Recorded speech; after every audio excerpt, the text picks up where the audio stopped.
नाग पंचमी की कथा। एक नगर में एक सेठ जी रहते थे। उनके 7 बेटे और 7 बहुएं थी। इन 7 बहुओं में से 6 बहुओं के तो पीहर थे, लेकिन 7वीं बहू के पीहर नहीं था। जब वह गर्भवती हुई तो उसे घेवर खाने की इच्छा हो रही थी। उसके पीहर नहीं था तो उसने एक घेवर चुराकर पानी भरने गई, तब ले गई। वहां जाकर पेड़ के नीचे घेवर रख दिया और सोचा कि पानी भरकर आराम से घेवर खा लूंगी। जब वह पानी भरकर घेवर लेने गई तो वहां घेवर नहीं मिला। उस पेड़ के पास एक बांबी थी, उसमें एक नागिन रहती थी। वह नागिन भी उस समय गर्भवती थी। घेवर को देखकर नागिन की इच्छा उसे खाने की हुई और उसने घेवर खा लिया। उस नागिन ने सोचा कि यदि साहूकार की बहू मुझे गाली देगी तो मैं उसे डस लूंगी, और यदि कुछ नहीं कहेगी तो इस बिना पीहर की को पीहर दिखा दूंगी। साहूकार के बेटे की बहू ने कहा कि शायद कोई मेरी ही जैसी होगी जिसने यह घेवर खा लिया होगा। ऐसा सुनकर नागिन बहुत खुश हुई और उसने अपने बेटों से कहा कि तुम इंसान का रूप बनाकर जाओ और साहूकार के बेटे की बहू को लेकर आओ। नागिन के बच्चे इंसान का रूप बनाकर साहूकार के घर चले गए। वहां जाकर उन्होंने कहा कि हम हमारी बहन को लेने के लिए आए हैं। तब सास ने कहा कि पहले तो कभी नहीं आए, इतने दिन कहाँ थे? तब उन्होंने कहा कि जब हमारी बहन का जन्म हुआ तब हम नानी के घर थे और शादी हुई तब हम परदेश कमाने के लिए गए हुए थे। उन लड़कों ने बहुत सारे कपड़े, गहने और मिठाइयाँ बहन के सास और जेठानियों के लिए ले गए थे। सास बहुत प्रसन्न हुई और जेठानियाँ उसे देखकर जल कूद रही थी। सास ने बहू को उसके साथ में भेज दिया। बांबी के पास जाकर उन्होंने कहा, बहन, हम नाग हैं। उस दिन जब तुमने पेड़ के नीचे घेवर रखा था तब तुम्हारा घेवर हमारी माँ ने ही खाया था। उन्होंने तुम्हें अपनी बेटी माना है, इस नाते से तुम हमारी बहन हुई। बहन, अब तुम हमारी पूंछ को पकड़ लो और डरना मत। उनके कहने पर वह पूंछ पकड़कर बांबी में चली गई। वहां पर उन्होंने उसे बहुत लाड प्यार और सुख से रखा। वहीं पर उसने एक लड़के को जन्म दिया। जब उसका लड़का थोड़ा बड़ा हुआ तब की बात है, पड़ोसन ने साहूकार के बेटे की बहू को सिखा दिया, अगर तू तेरी माँ की इतनी ही लाडली है तो तू तेरी माँ से कहना कि आज तो नागों को दूध मैं ही पिलाऊंगी। पड़ोसन का ताना उसे सहन नहीं हुआ। वह माँ से जिद करके नागों का दूध ठंडा करने लगी।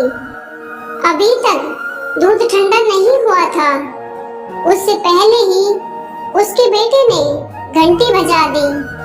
घंटी की आवाज सुन छोटे बड़े सारे नाग दूध पीने के लिए दौड़ पड़े। जब उन्होंने दूध में मुंह लगाया तो बहुतों का मुंह जल गया। तब नाग क्रोधित होकर बोलने लगे कि हम हमारी बहन को काटेंगे। उसकी माँ ने उसे समझाते हुए कहा कि इसे मत काटो, यह तुम्हें आशीष देगी।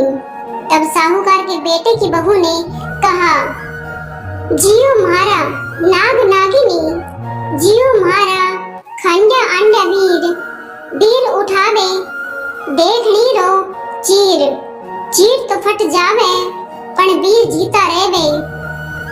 थोड़े दिन बीत जाने के बाद पड़ोसन ने फिर से ताना मारा कि यदि तेरी माँ तुझ पर विश्वास करती है तो तुझे सातवें कोठे की चाबी देती। उसने माँ से जिद करके चाबी ले ली और जब ताला खोला तो अंदर झूले में बाबा नाग झूल रहे थे। उसने बाबा नाग से कहा, सत्सिया राम राम बाबा। उन्होंने कहा कि तूने सत्सिया राम कर लिया, वरना मैं तुझे डस लेता। तब उसने कहा कि आप तो मेरे पिता हो, मुझे कैसे डस सकते हो। और बोली, जियो नाग नागिनी, जियो वासुकी नाग, जीण मेरो लाड लड़ायो 9 करोड़ को हार। नाग देवता ने उसको 9 करोड़ का हार दे दिया। माँ ने अपने बेटों से कहा, बाई तो अब बड़े घरों में हाथ डालने लगी है, उसे घर पहुंचा दो। नागों ने साहूकार के बेटे की बहू को बहुत से गहने कपड़े दिए और ससुराल पहुंचा दिया। थोड़े दिन की बात है, उसका बच्चा झाड़ू तोड़ रहा था। ताई ने कहा, झाड़ू मत तोड़, इतना तोड़ने का शौक है तो तेरे नाना मामा के यहाँ से लाया होता। सांपों ने सुन लिया। माँ से जाकर कहा, माँ ने कहा 2 झाड़ू सोने की बनवाओ, 2 चांदी की बनवाओ और दे आओ। ताइयां देखकर जल गई, कहने लगी, इसके तो ताने मारने से धन बढ़ता है। कुछ दिनों के बाद की बात है, बच्चा गेहूं बखेर रहा था। ताई ने ताना मारा, गेहूं बखेरने का शौक है तो नाना मामा से ले आता, हमारे यहाँ तो मत बखेर। सांपों ने सुन लिया। जाकर माँ से कहा, माँ ने कहा 2 बोरी दाने सोने के घड़ाओ, 2 बोरी दाने चांदी के घड़ाओ और दे आओ। ताइया और जल गई, कहने लगी, इसे ताने मत मारो, इसका धन बढ़ता है। छोटी जिठानी लकड़ी लेने गई, वहाँ सांप था। उसने सोचा सबसे छोटी को बेचना चाहिए, सांप उसे खा जाएगा तो मुसीबत मिट जाएगी। छोटी बहू लकड़ी लेने गई तो वहाँ सांप बैठा था। बोली, भैया राम राम। सांप ने झट से बिछुए दे दिए, पहनकर छमछम करती चली आई। जेठानी देखकर जल गई। 2-4 दिन बाद पान की गड्डियों में सांप दिखा तो बड़ी जेठानी ने सबसे छोटी को पान लेने भेजा। उसने सोचा आज अवश्य सांप काट लेगा। सांप को देखकर छोटी बोली, भैया के घर क्या हाल चाल है? घर में सब ठीक तो है? सबको मेरा राम राम कहना। सांप ने मुंदड़ी पहना दी। जेठानी फिर जल कूद गई। उसका पति दुकान से आया तब सिखा दिया कि तेरी बहू की तो सांप और बिच्छू से दोस्ती है। साहूकार का बेटा अपनी बहू से रात को कहने लगा, सच सच बता, सांप बिच्छू तेरे क्या लगते हैं जो तुझे काट खाने की बजाय गहने देते हैं? बहू ने कहा, वो तो मेरे भाई भतीजे लगते हैं। फिर उसने सारी बात अपने पति को बताई। पति ने कहा, तो क्या तेरे भाई भतीजे तुम्हें ही बुलाते हैं? कभी अपने जमाई को यानी हमें तो बुलाते नहीं हैं। आने कोने में छुपे सांपों ने बात सुन ली तो जाकर अपनी माँ से कहा। माँ ने कहा, दोनों को बुला लाओ। वे इंसान का रूप बनाकर दोनों को वह बच्चे को बुला लाए। खूब कपड़े गहने देकर तीनों को विदा किया।